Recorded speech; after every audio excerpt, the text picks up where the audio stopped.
Nous irons ce soir au Soudan où le président durcit le ton. Les contestataires restent également très déterminés. On parlera de l'Algérie. Les étudiants, à leur tour, manifestent contre le 5e mandat de Bouteflika. Le Nigeria, Mamadou Bouhari, vainqueur de la présidentielle selon la commission électorale. Et puis le Togo, le quart ne prendra pas le quart des élections locales sans les réformes. On commence avec Sylvestre Béni, directeur de publication de La Manchette. Bonsoir Sylvestre. Oui, bonsoir Samuel, bonsoir à toutes et à tous. Et Messan Fioclo Adamblenou, directeur de publication de L'Enquêteur. Bonsoir Messan Fioclo. Bonsoir Firmin, bonsoir aux téléspectatrices et aux téléspectateurs de New World TV. C'est plutôt Sylvestre, puisqu'on parlait des Firmin tout à l'heure. On va commencer avec le Soudan. Face à la persistance des manifestations, le président soudanais Omar El-Béchir durcit le ton lundi en interdisant ce type de rassemblement. Mais les organisateurs de la contestation ont appelé le peuple à descendre de nouveau dans les rues pour avoir instauré vendredi l'état d'urgence dans tout le pays. Le chef de l'État soudanais qui fait face aux plus sérieux défis depuis son arrivée au pouvoir il y a 30 ans a décrété que seules les manifestations autorisées par les autorités seront tolérées. Mais sans Fioclou, Omar El-Béchir subit ces manifestations intempestives depuis qu'il a décidé de multiplier par 3 le prix du pain. Mais aujourd'hui, on semble voir un président qui veut jouer dans le durcissement. Est-ce que ça va lui réussir? Vous savez, Omar Béchir est un général qui a fait son coup d'État en 1989. Il avait remplacé un militaire aussi, le général Gafar Enemere. Monsieur Béchir est un ami des islamistes. Et depuis toujours, il a joué sur cette brèche pour pouvoir garder le pouvoir. Mais ces dernières années, depuis 2011, lors de la cession à l'indépendance du Soudan du Sud, où il y a le pétrole, on l'a privé des ressources financières. Le blé est importé.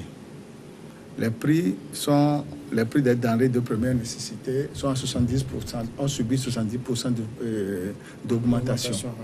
Ce qui veut dire que l'économie est vraiment fragile. Mais qu'est-ce qui pousse les Soudanais dans les rues? Les barons qui sont proches du régime ont acheté les riches terres du Darfour et de la vallée de Nubie pour l'agriculture. Mais toute la production agricole est exportée vers le pays du Golfe.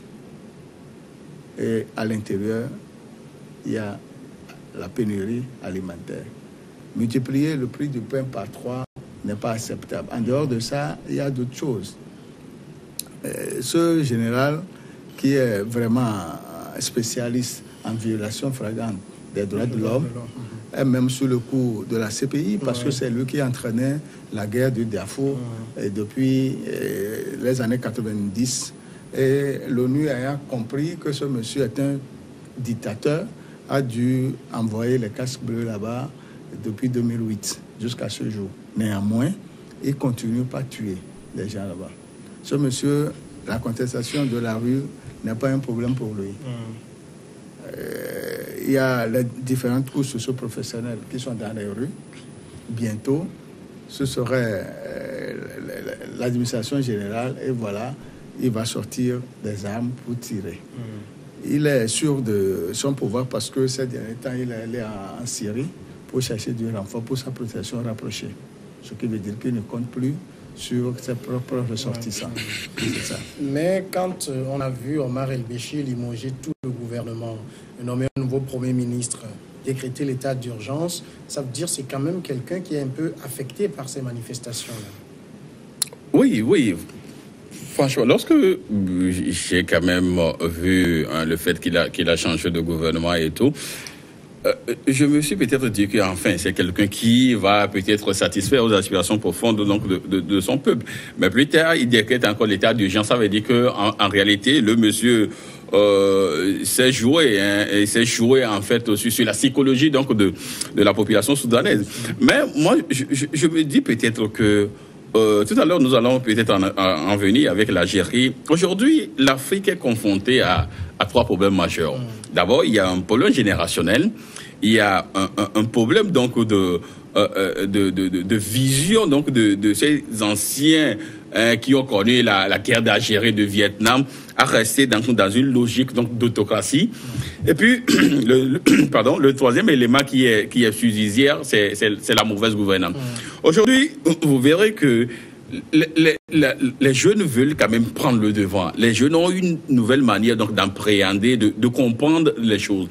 Mais ces anciens-là qui sont là et qui sont moulés dans un système dictatorial depuis des lustres ne veulent pas quand même changer, fomenter peut-être leur système et l'adapter aux générations actuelles. Donc vous verrez qu'aujourd'hui, du simple fait que les gens manifestent de la hausse du pain, vont jusqu'à demander même le départ donc du président parce que le monsieur n'est plus donc dans leur conception de la chose.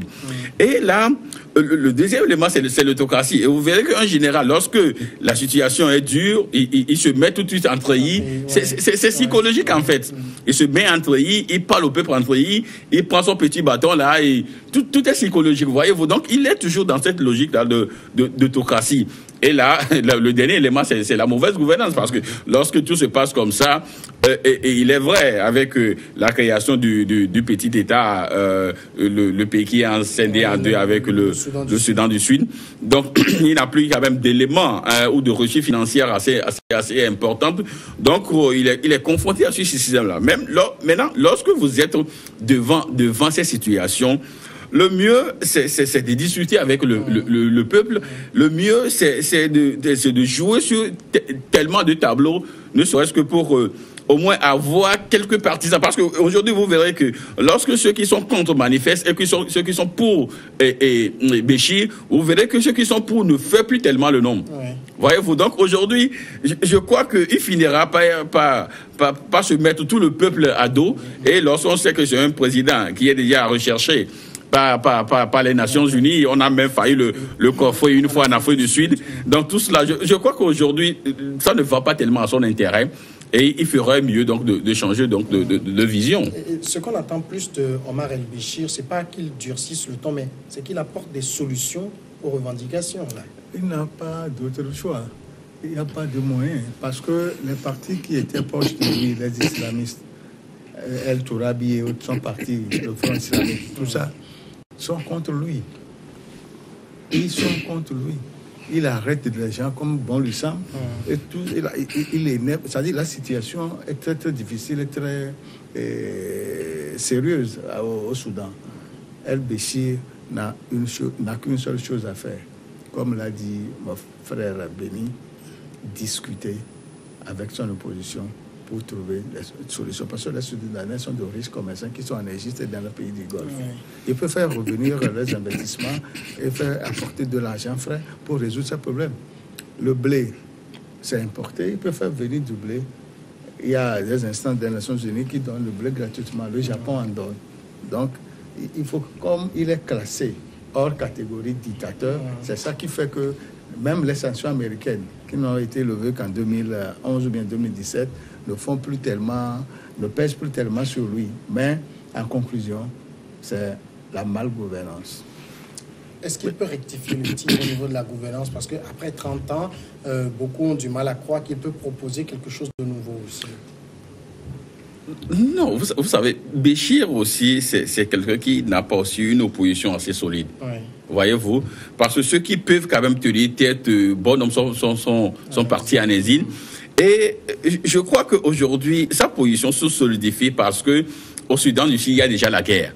Sinon, je crois que les Occidentaux trouveront peut-être d'autres formules pour le faire partir beaucoup plus tôt, parce que je crois que les Américains sont également spécialistes d'être des gendarmes en Afrique et tout ça. C'est parce qu'au Soudan du Sud, il y a déjà la guerre que les Occidentaux ne prendraient plus de risques à en créer au Darfour. Donc aujourd'hui, je crois que pour pouvoir se solidifier également sur ce fait-là, ce qu'on ne peut que souhaiter aujourd'hui, c'est qu'il faudrait quand même qu'il discute avec l'opposition, du moins ceux qui sont là aujourd'hui, afin qu'on puisse trouver. Parce que cette crise du pain est devenue presque une crise politique.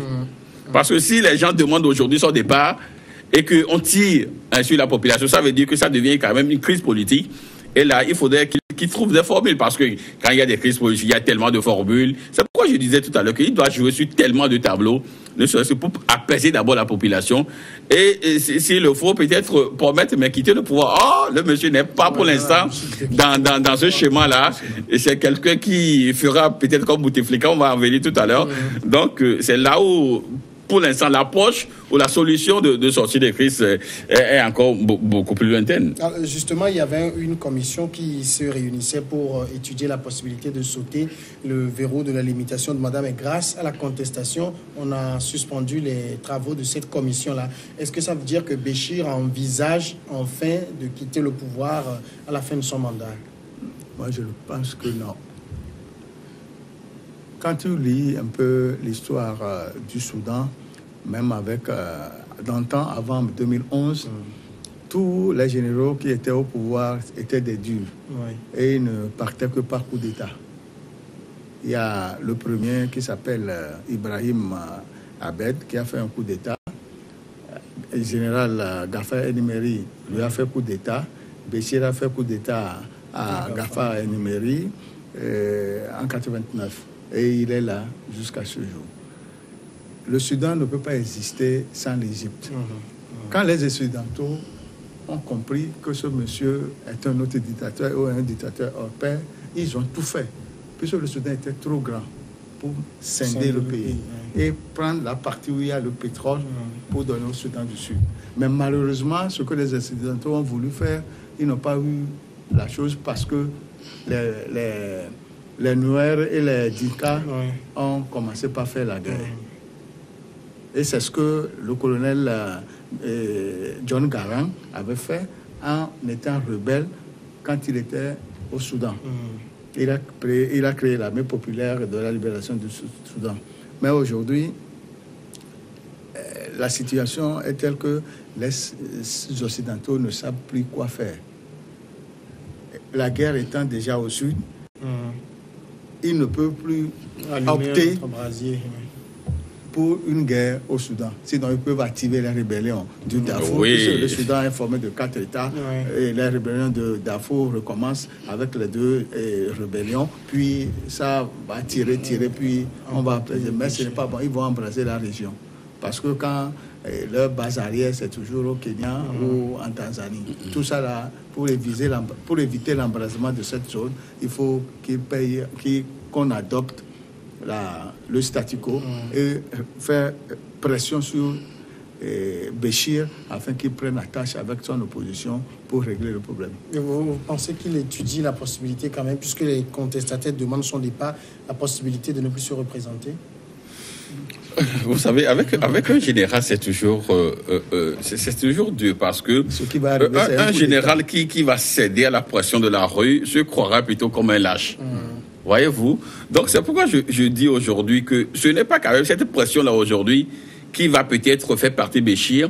Mais si réellement la personne veut trouver une porte de sortie, il faudrait également que les Occidentaux puissent quand même intervenir dans le débat, parce que il faut lui trouver quand même des solutions, c'est-à-dire un avenir beaucoup plus serein qui va l'aider à quitter. Cette réflexion, on marque la demi-heure.